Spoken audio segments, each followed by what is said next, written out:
Okay, I have some time before I have to leave to go to work, and um, some things really became clear to me, and I was like in a mental state where I thought I could describe it fairly well and fairly objectively, even though I'm still in the throes of it, which is kind of interesting because sometimes I'm just too emotional. But I think I can do this without breaking down or something like that, because I really don't like to break down on a video because I don't think it's helpful. Um, I have recorded myself like crying before, and it doesn't help me to watch it.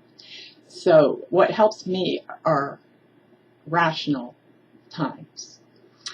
Anyway, so what happened was for me, this video is actually it's about crushes, most important jealousy, and Asperger's. And I'm not sure, maybe the Asperger's plays some role. I'm not sure how much of a role, but I suspect a partial role. I mean, it's not the whole thing by any means. Okay. And I'm sure there are people who are non-Aspies who can relate to this, but they probably don't take it quite as hard as I do. Okay. So what happened is I think if you've watched any of my videos before, you know that I had a crush that I was trying to deal with and that I never really successfully resolved it. Something rather remarkable happened, and I was given an opportunity to actually meet up with this person in person. And that has actually been something that was on my bucket list for probably a number of years. I really thought that would just be an amazing thing. And at that time, I didn't. Well, I had like an earlier crush, and then it went away.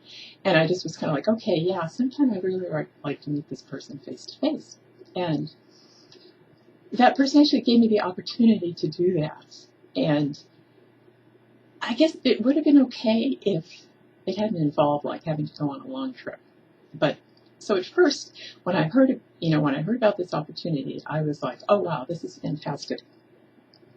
I can handle it. I'm up for this. Okay, so I was like, oh, yeah, I felt great. I was just like, I'm all set. I understand. I'll just take this really in stride, and I'll just be really good, and I'll have all my coping mechanisms in place, and I'll be like good company, and I'll be upbeat, and all this stuff. And then my jealousy kicked in. And when that happens, all bets are off. All bets are off. Because, and I kind of knew it was going to happen because I heard this little voice in the back of my head saying, you're not going to let this happen. You're not going to let this happen. You know what happens when you get like this. This is not going to happen. And by golly, if I didn't find out, pretty much absolutely for sure right around that time, that this person is still in love with their significant other, even though they live in like extremely distant areas.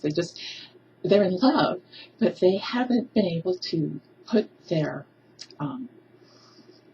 love together. I mean, they went apart, but they think of each other all the time, and then they send each other little messages on Craigslist. And I'm very, very good at figuring things out. I mean, I'm an internet searcher from 1994, and I've used anyway, so I have a good mind for understanding how this stuff works. So I was able to ascertain what was going on, and the part of me kicks in, like I want to help people, and I thought, well, God, if he's really that in love, if she's in love, I wish I could help somehow. But then, even after that, the jealousy overcame me, and I realized I'm not going to be able to go there. I can't deal with this. This is just not possible. I would not be able to gather together my coping mechanisms to handle this effectively. And so all of a sudden, I found myself doing nasty things like making little barbed remarks and things like that, and just, I don't know, not being a nice person about it. And I realized if I can't control my behavior about it, I had better not go. So now you might think, look, lady, I mean, you're nearly 60 years old. What are you doing? Why do you still think this way? Why does this still happen to you? And I ask myself that all the time. It's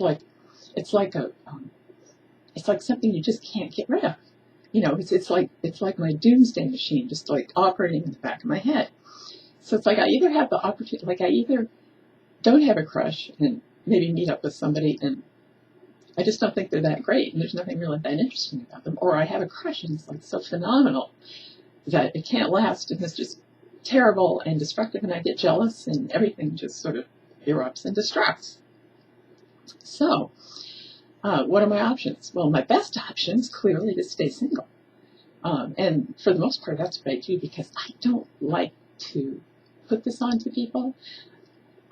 It's not fair. It's so unfair. They don't know anything about it. They're wondering, like, what's wrong with her? Why is she doing this? And I'm like, I wish I could tell you, but, in this particular case, there would be no discussion because the person really isn't a discusser, and I think it doesn't discuss things. And I think that's probably a major reason why his previous relationship is like it is. But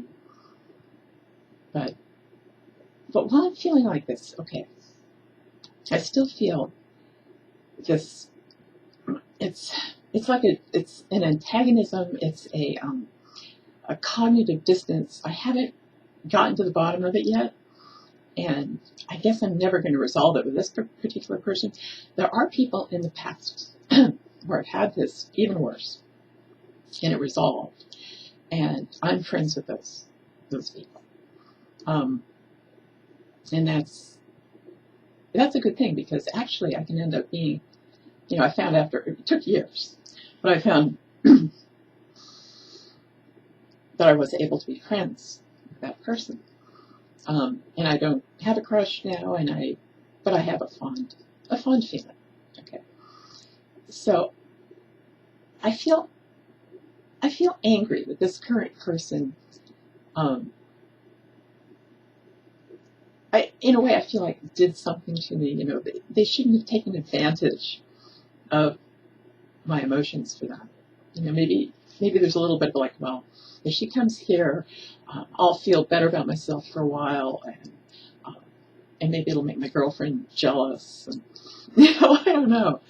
But whatever it was, I mean, of course, it could have been intended entirely benignly, for all I know. And the answer is, I'll never know.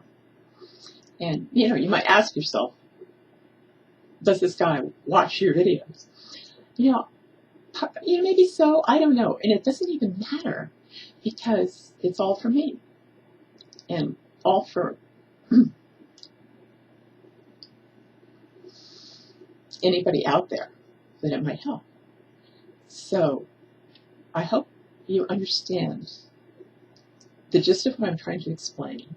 And I hope when I replay this back to me, that it's going to get this back to me in an effective way where I can operate better and be more positive, because there are other aspects to it. Yeah, I'm feeling like motivated in a sense, like, okay, this happened to you, and now what are you going to do?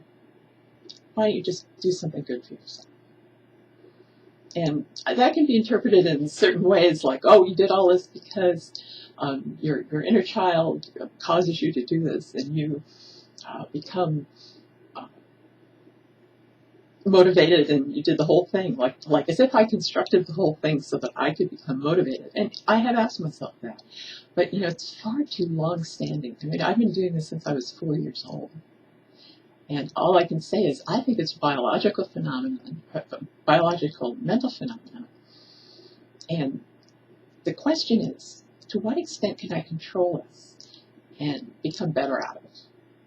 And I have to give myself credit for a couple of things. I didn't take any tranquilizer. I didn't take any drinks. I didn't do anything to modify my experience. And my full intention is to use coping mechanisms like exercise and the talking videos and whatever else I can think of to try to deal with this in a positive manner. Okay, thank you for listening. Bye-bye for now.